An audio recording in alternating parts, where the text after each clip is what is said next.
Voltamos com o programa Ciência e Espiritualidade, hoje falando um pouquinho sobre a transição planetária, algumas predições também. Estou com Cláudio Zanata, que é o revisor do livro A Gênese e estudou bastante nesse capítulo que fala sobre essa transição, sobre as profecias, sobre as predições, enfim. As profecias, né? Muitas pessoas estão se referindo agora ao calendário maia, né? Uma vez que 2012 já está aí à nossa porta. Bom, o que há de verdade, o que não há de verdade, o que há de fantasia nisso? Então, temos aqui muitas predições. Teve um canal de televisão fechada que passou um programa muito interessante sobre o fim dos tempos e analisou todas essas predições. São tantas que eu tenho que recorrer ao meu iPad aqui para não esquecer nenhuma. Tem um oráculo romano, a Sibila, que profetizou períodos de 800 anos ao longo da história que estão terminando agora em 2012, olha só. Sibila lá no século IV a.C. O calendário maia, ele prevê o fim de um ciclo que vai terminar com o alinhamento do nosso sistema solar com o equador da galáxia, a Via Láctea. Quando houver essa passagem, dizem eles que haverá uma inversão dos polos magnéticos. Isso ocorrerá em 21 de dezembro de 2012, no solstício de inverno do hemisfério norte. O oráculo chinês, o I Ching, o famoso I Ching, que muita gente conhece, ele tem predições baseadas em hexagramas. São 64 hexagramas possíveis. Você alinhando todos esses hexagramas a partir da criação do I Ching, termina quando? 2012. Está lá também.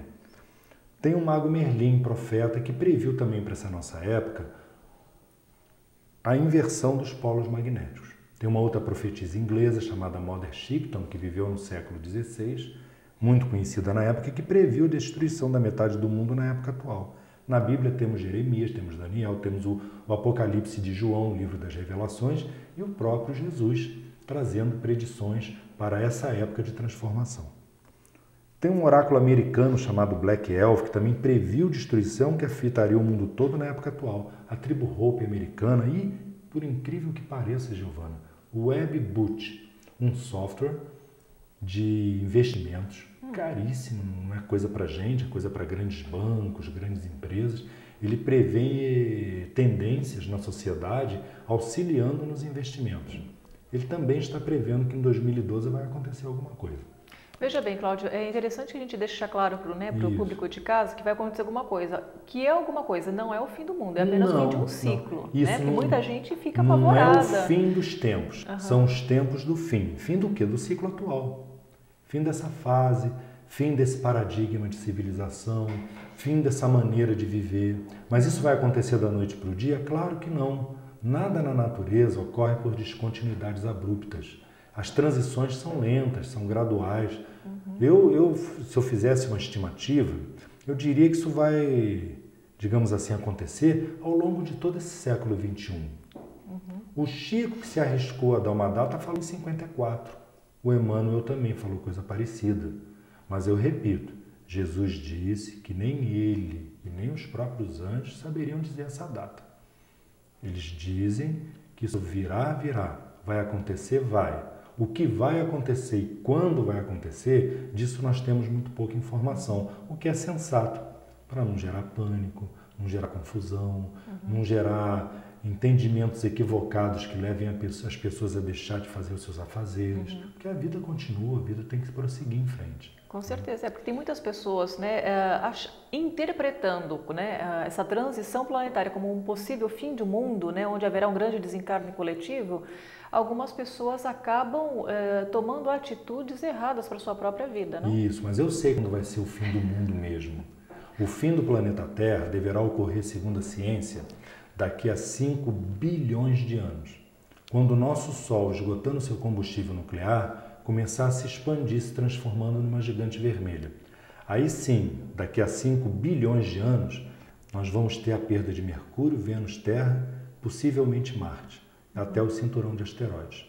Vai ser tudo calcinado. Mas olha, nós já vamos estar muito longe. 5 bilhões de anos é muito tempo. Já dá tempo para fazer uma boa evolução, né?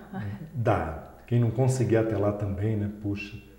Com certeza. Bom, Cláudio, você tem um material riquíssimo, né, em relação a profecias, as previsões, você tem feito palestras, né? Exato. Para quem quiser um pouquinho mais de informações, existe algum site ou algum e-mail o qual possa entrar em contato com você? Isso, eu tenho um blog, o Suburbanos da Galáxia, assim mesmo, suburbano. Por que Suburbanos da Galáxia? Porque até o século XVI nós achávamos que éramos o centro do universo. Aí isso foi caindo, e hoje nós sabemos que nós estamos na periferia da Via Láctea. Daí o nome do blog, né? E quem quiser o meu e-mail também, cesanata@ibest.com.br. A gente pode estar conversando. Com certeza. Bom, o nosso bloco de entrevistas chegou ao final, mas você que está em casa já sabe. Escreva para nós, mandando seu comentário ou a sua sugestão. O nosso e-mail é ciênciaeespiritualidade@redemundomaior.com.br. Décio, agora é com você. Muito obrigado, Giovana. Muito obrigado, Cláudio. Bom, eu não acredito em determinismo. Eu acredito que existe ação e reação. Eu acredito que as inteligências são dotadas de livre-arbítrio, que esse livre-arbítrio, apesar de restrito à nossa capacidade de consciência, à nossa capacidade de percepção do meio, ele traz a responsabilidade e essa responsabilidade provoca as consequências daquilo que fazemos, daquilo que falamos. E o nosso karma coletivo, o nosso comportamento como humanidade, como habitantes do planeta Terra, segue essas mesmas leis, porque são leis divinas, são leis universais. Então, não acho que exista um futuro pré-determinado. Existem prováveis futuros. E nós temos muitas informações que vêm de vários lados, mas eu acredito firmemente que a fonte mais fidedigna dessas informações são o próprio Cristo, como colocou Cláudio muito bem, Kardec, através da revelação dos Espíritos, e Chico Xavier. Nós temos várias informações trazidas por ele, por Emmanuel, inclusive alguns dados com relação a uma reunião que foi feita por Jesus e pelos outros governadores planetários do nosso sistema solar, falando de novas possibilidades para o planeta Terra. E agora, esse momento de transição, ele vai se dar de acordo com as nossas escolhas atuais. Quais são os caminhos que nós estamos escolhendo? E cada um de nós, indivíduo, tem o seu quinhão de responsabilidade. Será que nós estamos fazendo por merecer um futuro melhor e uma transição mais tranquila? Isso fica para o coração e para a reflexão de cada um de vocês. De minha parte, agradeço muito pela sua presença no nosso programa e espero vê-lo no próximo Ciência e Espiritualidade. Até lá!